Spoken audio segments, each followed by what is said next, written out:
after hours, after I had fallen asleep after the 29th pick with my laptop on my lap, my phone to my right, my cat to my left, and Lamar Jackson walking across the stage and all hell breaking loose.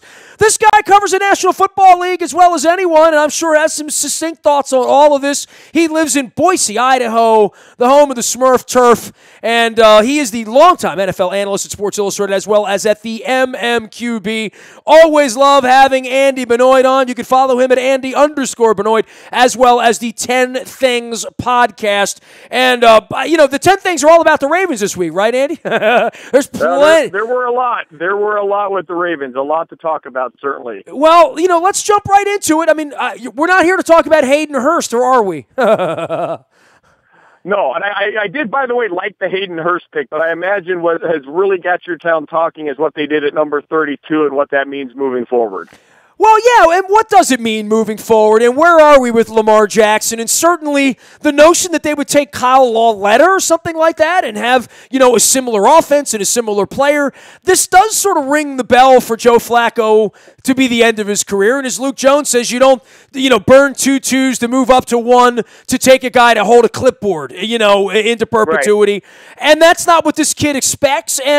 But this is a very unique play for the Ravens. This is high risk in a low risk environment for them. They're a risk averse franchise. Yeah, no, they're redefining their entire image. And to give some perspective on how these situations usually go, the last time, and it's actually, we'll see what happens with Patrick Mahomes in Kansas City. Keep that in mind. But the last time a team drafted a quarterback in the first round and then sat him out for his entire rookie season, and then that quarterback went on to become their franchise guy. The last QB drafted like that was Aaron Rodgers, and that was in 2005. So the idea that you draft a quarterback in the first round and you're going to sit him and groom him from the bench, it doesn't go that way anymore. It's happened one time since in the last 12 or 13 years. Mahomes might be the second guy. We'll see if he becomes a franchise QB in Kansas City. I think Lamar Jackson's getting on the field this season, Nestor, because look at who's running that team in Baltimore, too. First of all, they made a drastic change for a reason. Flacco, and I've been a huge Flacco guy for a number of years. Even I've come around and said he's been wildly average the last several seasons. John Harbaugh coached against Tyrod Taylor in practice for a number of years. Greg Roman, their offensive run game designer, he had Colin Kaepernick in San Francisco when they went to the Super Bowl in 2012 when they lost to the Ravens. And then their new QB coach, James Urban, worked with their offensive coordinator, Marty Morningwig, in Philadelphia, the Michael Vick year in 2010, when Vick was almost the league MVP. Urban was the quarterback's coach back then. So there are all these offensive minds and all these football minds in the building already that have worked with mobile quarterbacks before, and they've seen it from both ends. They've had to guard them in practice with Tyrod, or they've schemed with them with Vick and Kaepernick.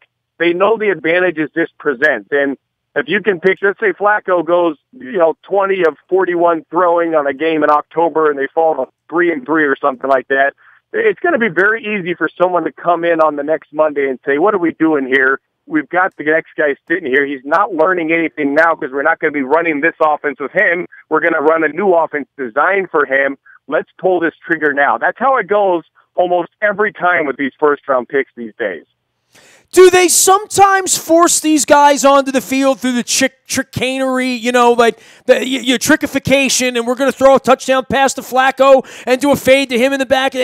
Joe has never liked that sort of thing. This kid so was wide receiver averse that it became a story, over the last 60 days through the combine and whatnot, to the point where in some cases he was offended, right, that Bill Polian thought he should be a wide receiver. The Ravens have said all the right things, but there is that point where, the game's in play and you're going to bring him in to do what you're already paying a guy $25 million to do. It's a fascinating case study for any workplace. I had people inside the building, Andy, texting me saying, this will be good for Joe. And then I had Brian Billick on, who's my partner here on behalf of Living Classrooms, and said, yeah, you think this is good for Joe, Ness? How about you and I have a meeting here at WNST, and we're going to, hire a guy for you to be your co-host, and in December, we're going to throw you out of here and let him be the guy. That's because it's good for us. What do you think of that? And I think in any other marketplace, that wouldn't be good for anybody, right? No, the way this could be good for Joe is he gets to leave Baltimore a little earlier than he would have otherwise, and he's a valuable free agent for someone else. I mean, that's how it's good for Joe. And look, this isn't to rip Flacco. He's had a nice tenure. It's been a successful run there. And if he plays well, it will go another year longer. You're not going to take him off the field if he lights it up early in the season, but that's what he's going to have to do to stay on the field. Well, and I guess every 3 and out now, the cry for the backup quarterback, that becomes the drum beat. Are you convinced he's done, Andy? Are you ready to throw the towel in and say that he doesn't have a Carson Palmer second act in him to go somewhere and win 12 or 13 games through 2 or 3 years, 2, 3, 4, 5 years from now? I'm not ready to bet against Joe, and I never had a feeling that anybody in the building was ready to bet against Joe, well, until I woke up with the laptop on and Lamar Jackson in the suit, his fly suit, crossing the screen and showing up with Goodell the other day. I didn't know that they felt that they were at the end of the Flacco thing, because the national media has been down on this for a while, more people I've talked to, but the people that like Flacco, like you and me, I still think we believe, let his back get right, let his leg get right, and then give him some players to work with. Use the second-round draft pick on, a tackle or a center or a wide receiver or something. And they've done a lot this year to augment that room for wide receivers and his big arm. I mean, this could be a year where he could go back out and be Joe, but there's going to be some noise, and there are going to be some plays where they're going to ask him to give up the ball and let this kid go in and run around and do whatever he's going to do. I'm fascinated to know how that's going to play, Andy.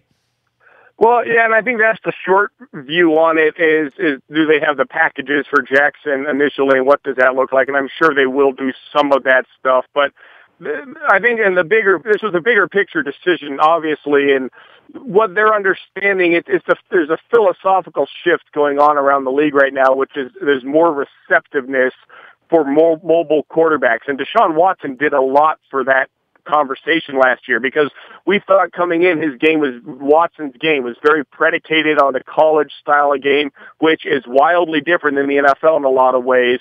And what we found is the Texans, a team that had never employed a mobile QB under Bill O'Brien and at any stop. He didn't have one in New England, obviously, either.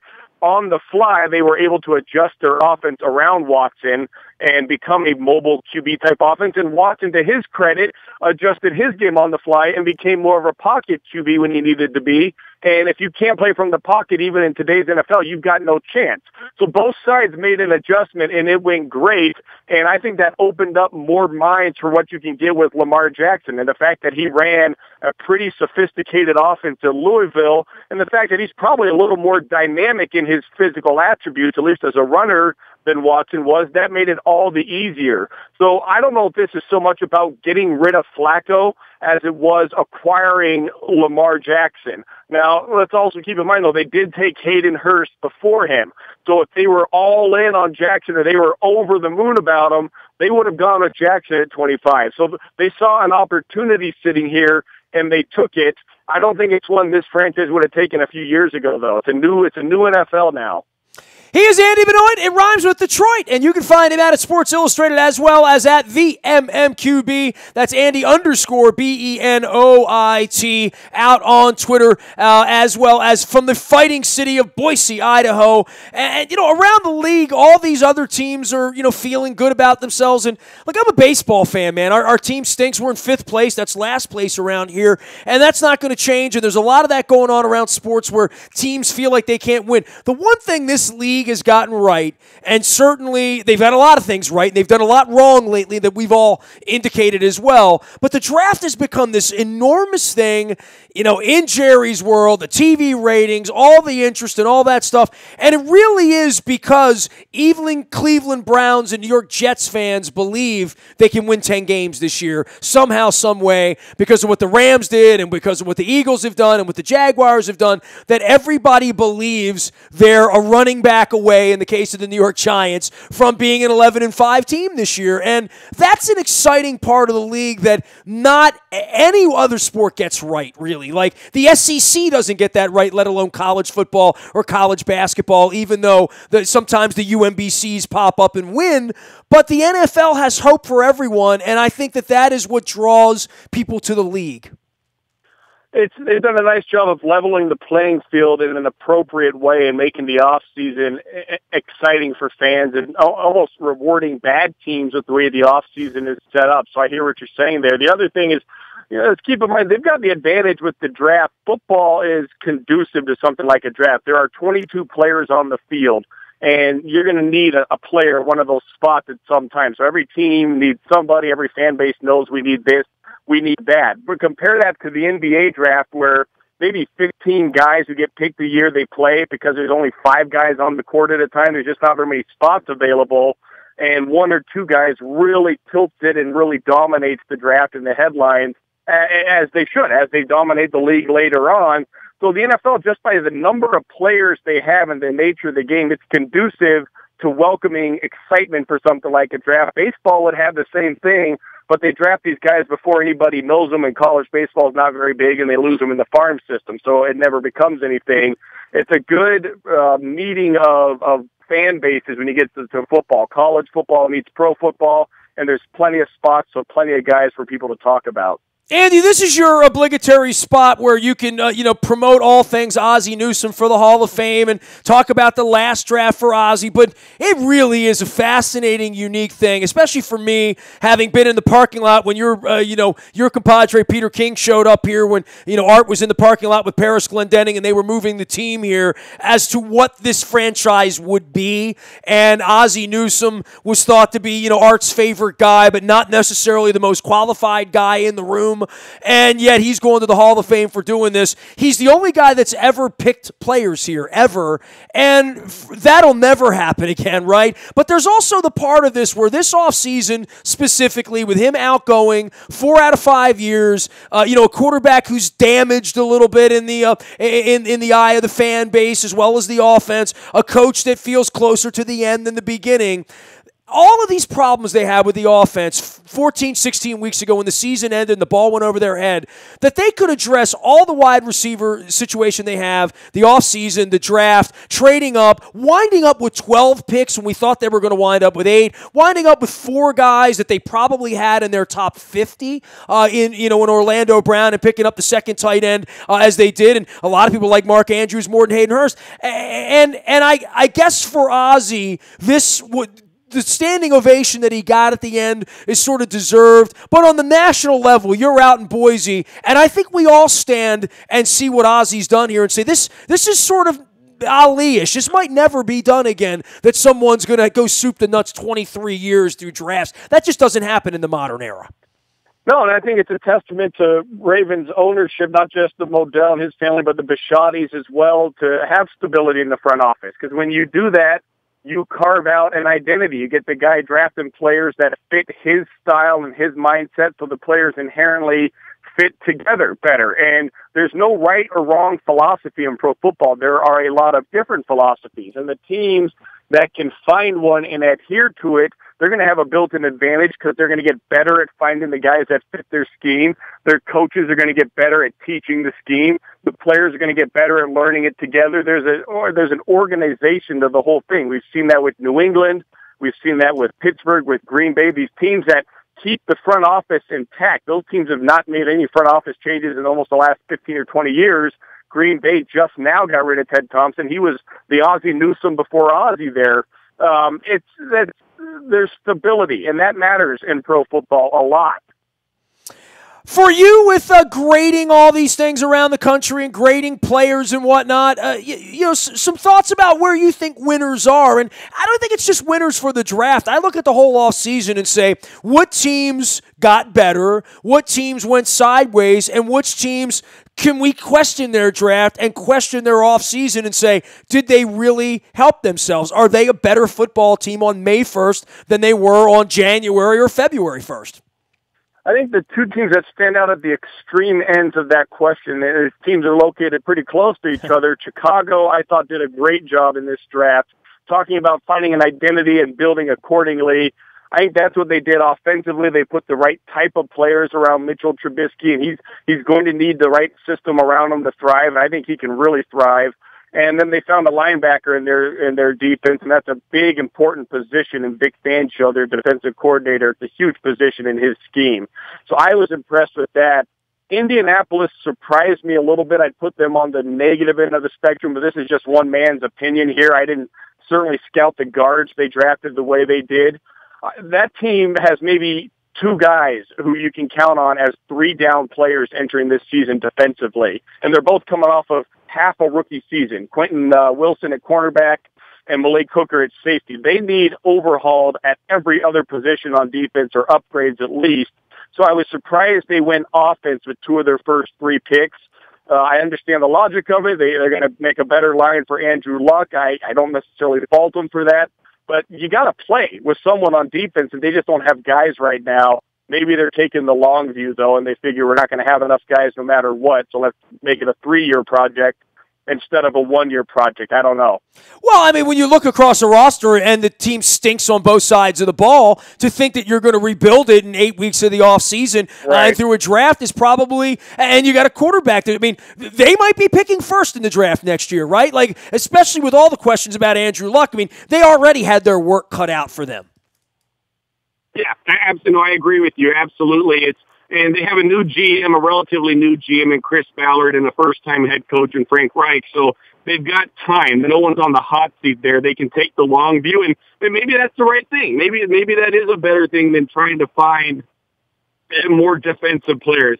I was surprised they didn't go more defense still. He is Andy Benoit. You can follow him out at the MMQB as well as at Sports Illustrated, and his podcasts and work out at the MMQB and Andy_Benoit as well. For the quarterbacks and where Jackson wound up, and good value as we talked about before, but all the rest of these quarterbacks, it was the talk of the draft leading up as to who was going to land where. I found the Rosen thing to be a little tacky, the way he took the thing on, but apparently that is his personality. Darnold's the safe pick. I think he'll be the best quarterback. I found the Baker Mayfield thing to be fascinating because the Browns always sort of do the wrong thing, and watching his act during the year last year, I took a specific disdain for him, thinking like, that's a kid I hope the Ravens don't wind up with, because the personality sort of scares me a little bit. For the Browns to do something risky, to your point, they've had different people in that room every year, and they always feel like they're picking that this time next year they won't be picking, or 2 years from now they won't be picking. And I guess that's the case for a third of the league, quite frankly, which hasn't been the case here, Pittsburgh, a handful of other places.